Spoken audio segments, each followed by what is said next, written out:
Yale Law School professors canceling 31 classes on Monday as students protested Supreme Court nominee Brett Kavanaugh. Some students dressed in all black. They staged sit-ins on campus, while others went to Capitol Hill. Organizers calling Kavanaugh, a Yale Law School alum, a real threat to the country. So is this what should be happening at one of the country's leading law schools? Here with some insight is editor-in-chief for Campus Reform, Lawrence Jones. Lawrence, what was your reaction to this? Well, the first thing was, these are law students. These are people, young people that are going to be our next lawyers, justice, jurists. And they don't understand, based on from the professors teaching them about due process, they don't understand the right to face your accuser. They don't understand innocent until proven guilty. Mm-hmm. And so this is the type of nonsense that we've been reporting on the Leadership Institute, Campus Reform, where there is clear indoctrination to these kids. And it's not just that school. We reported on Mississippi State.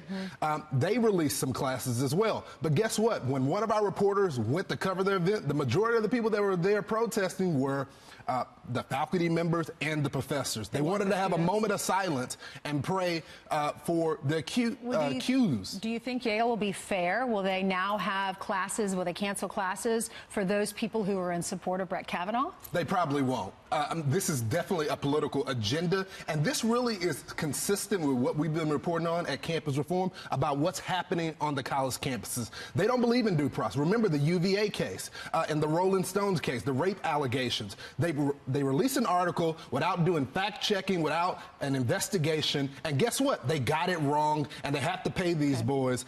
This is a narrative that's happening on the college campuses where they don't want this due process, and they're destroying our constitutional rights as Americans. Well, this is what Yale released. Yale Law School released this statement. Individual faculty rescheduled a number of classes on Monday in order to give the community time to discuss how individuals and groups could work together to make their voices heard during the confirmation process. Are you satisfied with that? No, I'm not. This is mob rule, and I think every American should be concerned because our legislators now are taking their cues from the college campuses. We reported on this years ago, that they don't want people to have a trial. They want this to be tried in the court of public opinion, and we don't get all the facts then. Okay, Lawrence, thank you for joining us this morning. Go back.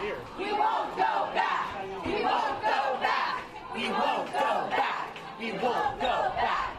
We won't go back. We won't go back. We won't go back. We won't go back. We won't go back. We won't go back. The people are speaking with their voices, in person, and with their money to say, Senator Collins, vote no, or we will fund your opponent and defeat you.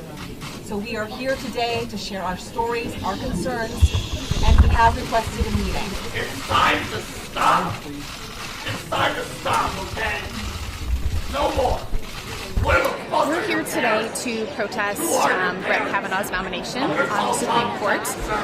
He is a threat to women's rights, reproductive rights, labor rights, along with many other things we believe in. And we're here to stand with women. We're here to stand with Dr. Lizzie Ford and also Deborah Ramirez, who came out with very credible sexual assault allegations against Brett Kavanaugh. And then finally, we're here to protest Yale Law School's complicity in the nomination of Brett Kavanaugh. It's not the kind of person that our school stands for. It's not the what I want to be representative of Yale Law School.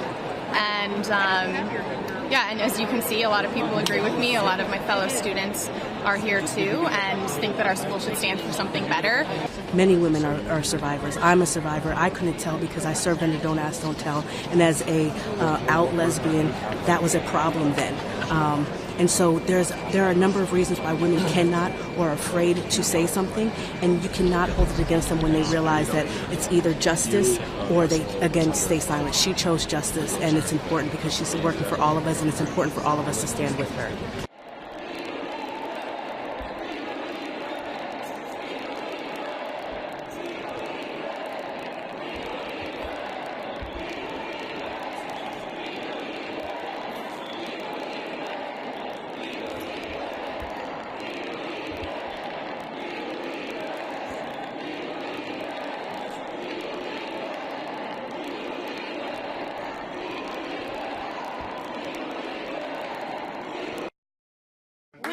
Senator, I have a right to know what your position is on Brett Kavanaugh. God bless you, ma'am.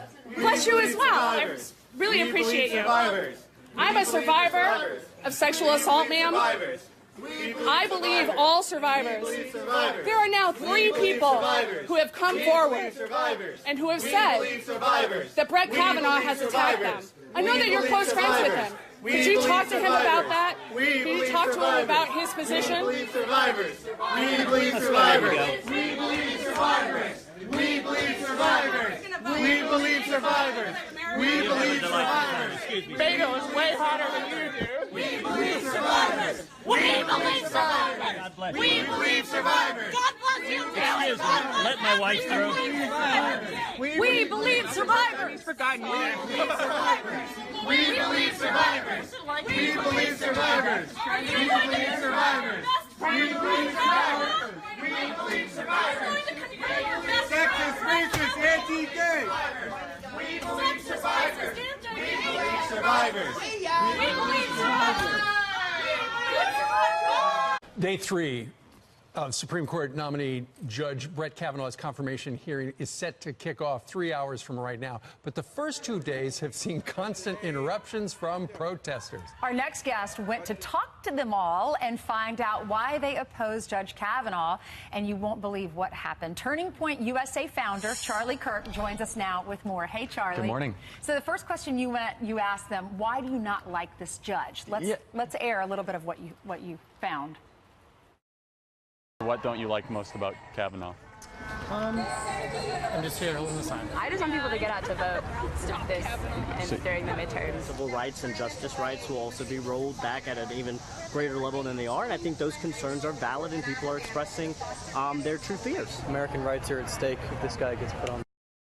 That one guy said, I'm just here to hold a sign. Yeah, I'm just here to hold a sign. You know, I was there for a couple hours, had some very interesting encounters with these far left-wing activists, many of whom were the ones that were disrupting the actual hearings. They wore that as a badge of honor, and I think that they should actually increase and have harsher penalties against these disruptors. I mean, because it's almost as if it's like you get a parking ticket if you interrupt this, and it's on national television.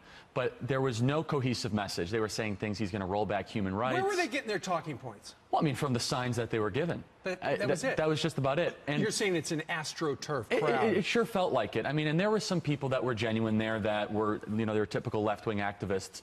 But more than not, these were mostly college students that were being told that this will be the worst thing that will ever happen if he, you know, gets put on the Supreme Court. And there was no cohesive message. And I kept on hearing, well, he's going to take all of our rights away. Well, name one.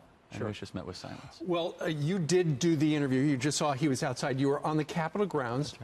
And yet, this happened. Watch this. You're not allowed to come and talk to any of our people. Just don't talk to them. I'm kicking you out because you're here putting people on camera. With their consent? Your right to free speech doesn't trump his. Okay. Good for that cop. Oh, he was. They tried to kick you out of a public place? Yeah, the U.S. Capitol. He was brilliant. So, you know, they said, well, we're going to have to kick you out. And I said, well, you can bring the Capitol Police over. We can have a conversation about that. Which, here's the funny thing. They're worried about rights being taken away. And the only thing they could think about was trying to take my right to free speech away. Because I was disagreeing with them. Very respectfully, very calmly. I wasn't interrupting anyone. I was having conversations with some of their protesters. And they came in and they said, no, we have to try to get... What did the Capitol Police say to the protesters when they tried to kick you out of a public place? You kind of heard a soundbite from it where he said, look, I can't do anything here. Everyone here has a right to assembly. And they kept on saying, well, we have a petition to be here. You know, we have a permit to be here. And I said, a permit is a permission. It's not a permission to discriminate. You know, that little soundbite right there where she was telling you you had to get it out of there, that she was going to have you ejected. It was reminiscent of some of those things we've seen on college campuses, where it's like, this is our safe space. You cannot invade our safe space, the U.S. Capitol. Yes, exactly. How dare you disagree with us, sort of. And, like, my presence, just asking questions from a very journalistic point of view, triggered them so much. And this is an interesting point. The nonsense you see happening on college campuses is now going to the higher level. It's very troubling. I choose to watch it on television. Yes. I don't know how you're a very brave man to go into the crowd that you knew wasn't going to like what you had to say. You got to wear a smile with it. And look, the right to free speech is fundamental to the republic. I am surprised they allow the public in these hearings. I know, and they have to get harsher penalties or else this nonsense will continue. I think you're probably right. All right, Charlie. Thank you. Thank you. You appreciate it.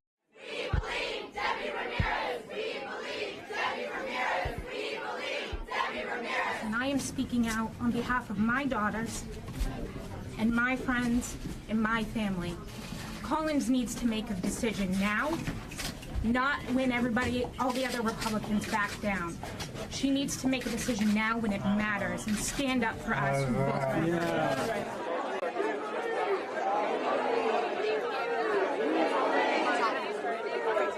It's not worth putting someone who has credible allegations of that kind of violence against them in a seat of lifetime power over the lives of Americans, a majority of whom I believe are women.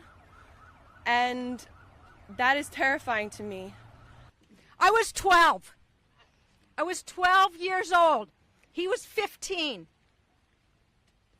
The fact that he was a teenager does not lessen anything, does not minimize the lifelong effects that I've lived with for 46 years.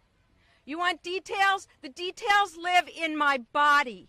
We won't stand idly by as the Senate attempts to repeat the same mistakes that it made with another Yale alumna, Anita Hill.